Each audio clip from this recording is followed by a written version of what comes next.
చింతపండు పులిహోర గురించి విన్నాం. నిమ్మకాయ పులిహోర గురించి కూడా విన్నాం. దబ్బకాయ పులిహోర గురించి ఎప్పుడైనా విన్నారా? హలో అండి, welcome back to my channel.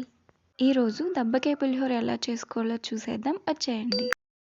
ముందుగా ఒక గిన్నె తీసుకొని ఒక గ్లాసున్నర వాటర్ వేసి అందులో కొద్దిగా సాల్ట్, పసుపు, కొద్దిగా ఆయిల్ వేసుకోవాలి. అవి మరిగిన తర్వాత రైస్ వేసుకోవాలి.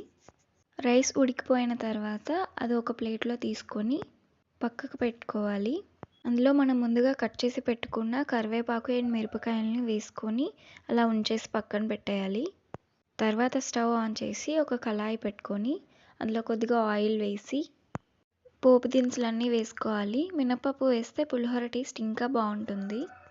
ఇలా పచ్చిమిర్చి, పల్లీలు, కరివేపాకు అండ్ పోపు దినుసులు వేసి బాగా వేయించాలి.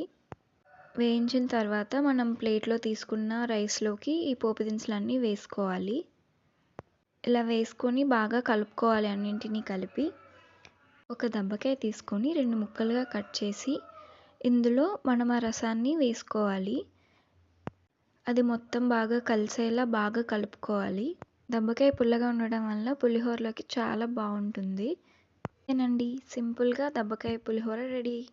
Thanks for watching.